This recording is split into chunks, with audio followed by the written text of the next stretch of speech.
A complete rout. If you go by exit polls, AAP's Delhi dream run is over. After almost 3 decades, BJP is expected to come to power in the national capital. Yes, the voting, which concluded just hours ago, with voting percentage last we checked at around 57%, Delhi's voters seem to have voted for a double-engine sarkar in Delhi. And the BJP might just finally manage to do what it has been trying, especially since coming to power in the centre in 2014. But there are 2 exceptions, so I will mention those right at the top. Except We Preside and Mindbrink, all other better-known exit polls have given a clear mandate to the BJP. And what made the difference? I spoke with Pradeep Gupta of Access My India, who believes BJP's decision to pit Prime Minister Modi against Arvind Kejriwal, something which the BJP generally avoids to do in state elections, might have done the trick. I'm Abhishek Singh and you're watching the Hindustan Times. Now, before I tell you about what exit polls are saying, listen in about the biggest factor which it seems did the trick for the BJP. This is the first time 2 tall personality likes of Arvind Kejriwal when it comes to assembly election of Delhi, particularly. And this time Narendra Modi is also being referred as straightway, in the contest in that sense, And why has that happened? Because generally that happens at the national level. Yeah. But this is the first time that BJP, earlier, last time it was Manoj Tiwari. Before that, it was Satish Upadhyay ji. They were in the forefront. Now, without wasting any more time, let's quickly take a look at what the various exit polls are saying. First exit poll, People's Pulse. If you look at the numbers which the exit poll has given to the BJP, 51 to 60. AAP 10 to 19. Congress 0. Now, the last time a party in Delhi got such massive numbers wasn't very long ago. It was in 2020 when Arvind Kejriwal's AAP won 62 seats. People's Pulse is predicting that BJP might be in a position to do what AAP did in 2020 this time around. Now, the next exit poll is by People's Insight. The difference in numbers is very clear, very apparent, but even in this case, the BJP is winning a clear majority with 40 to 44 seats. Now remember, the majority mark for Delhi is 36 seats. AAP in this case has done a little better and is expected to win anywhere between 25 to 29 seats. Congress has managed to open its account with anywhere between 0 to 2 seats. Now the next exit poll is by PMark. And even as per PMark, BJP is all set to form the government. Look at the lower number of the range. It's 39 and 249. That's the upper number of the range. And even in this case, BJP is all set to form the government all on its own. AAP is expected to win anywhere between 21 to 31. Now, things might get a little bit tricky if situation turns out to be something along these lines with a little bit of a variation. Why? Because the halfway mark is not very far away from 31, which is, of course, what PMark is predicting that AAP might end up winning in the best case scenario for the party in Delhi. And PMark, in the best case scenario, is giving Congress 1 seat. In the worst case scenario, yet again, 0. Now let's take a look at the next exit poll.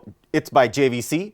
Even in this case, BJP is all set to win a clear majority once again, anywhere between 39 to 45 seats. Halfway mark, remember, is 36. AAP 22 to 31. Congress 0 to 2. So Congress may or may not open its account, which is pretty much the number which every single exit poll has given to the Congress, anywhere between 0 to 1, 0 to 2. But as far as Congress is concerned, most exit polls are convinced that it will remain under 5. Now, AAP, in case of JVC, is expected to win anywhere between 22 to 31 seats. Let's quickly take a look at the next exit poll. This is by Matrice. BJP in this case is expected to win anywhere between 35 to 40 seats. Now look at this number. This is the halfway mark. To be able to form the government in Delhi, BJP will need 36.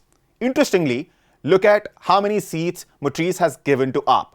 Best case scenario, 37 seats. Worst case scenario for AAP in Delhi as per Matrice, 32 seats. Now, if this happens, the best case scenario, AAP might be able to retain power. Congress, once again, 0 to 1. Now, the next exit poll is by Poll Diary. BJP, a clear thumping majority, 42 to 50 seats. AAP anywhere between 18 to 25, and Congress 0 to 2. Let's move to the next exit poll now, which is by Chanakya Strategies. Again, a clear majority to the BJP, anywhere between 39 to 44 seats, AAP 25 to 28 seats, and Congress 2 to 3. This, by the way, is the best case scenario for Congress as far as the number of seats are concerned, because in this case, Chanakya Strategies have given Congress the maximum number of seats in the best case scenario for the party in the national capital, that is 3.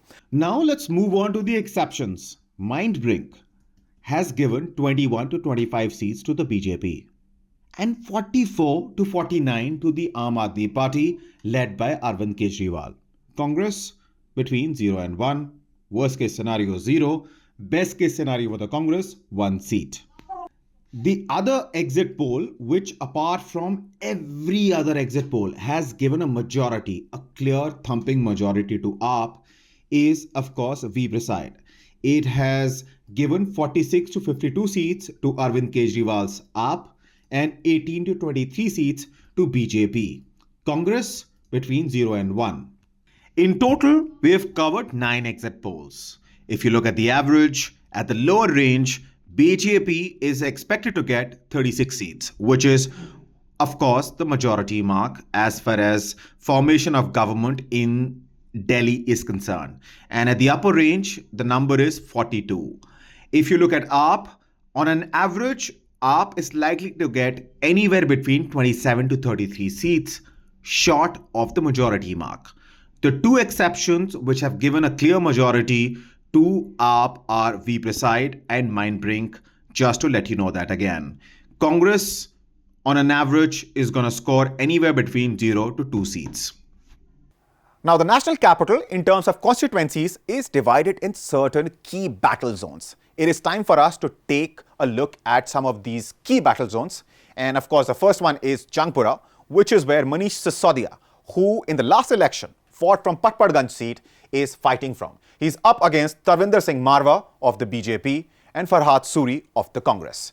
Let's take a look at the next key battleground, which is of course Kalkaji, which is where AAP's Atishi is fighting from. She is up against Ramesh Biduri and of course Alka Lamba of Congress.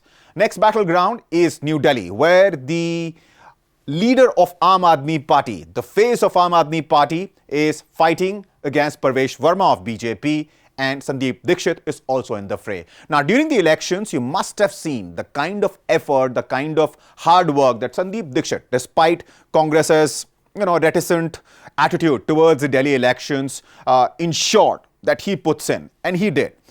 So he's up against Arvind Kejriwal, and of course, it's a 3-pronged contest, and both of them are up against Parvesh Verma.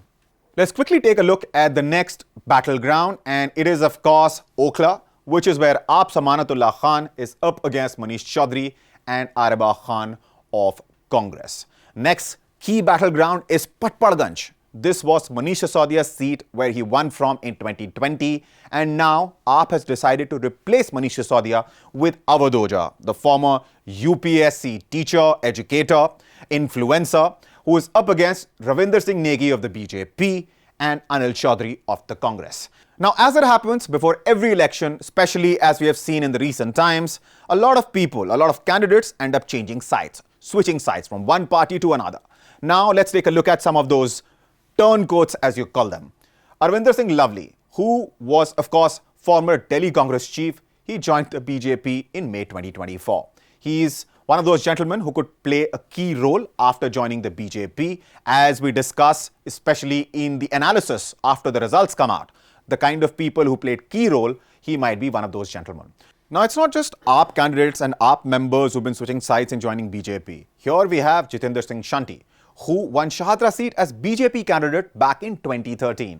He was awarded Padma Shri in 2021 for his services during COVID-19.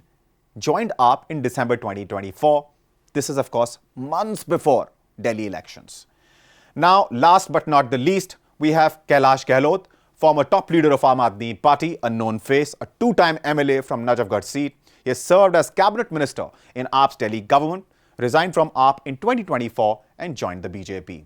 In fact, I think we have one more candidate, and that is, yes, Tarvinder Singh Marwa, a 4-time MLA from Jangpura from 1998 all the way to 2013. During that phase, he represented Congress. switched to the BJP in 2022. Now he is a BJP candidate from the Jangpura seat. Now, before we leave you, a quick comparison with what is likely to happen, what is being predicted to happen by exit polls this time around versus what actually happened last time in 2020 when the assembly elections in Delhi were held. BJP, NDA got 8 seats. AAP got a thumping majority, 62 seats with a voting percentage in the neighborhood of 54%. Congress could not open its account. We have here, of course, the voting percentage in 2020. As I was saying, AAP's voting percentage was in the neighborhood of 54%, 53.7% to be precise. NDA won 38.5%, Congress 4.2%. Now, last but not the least, the Lok Sabha performance. Of course, BJP, NDA, it was a rout. BJP won all 7 seats. AAP scored a 0.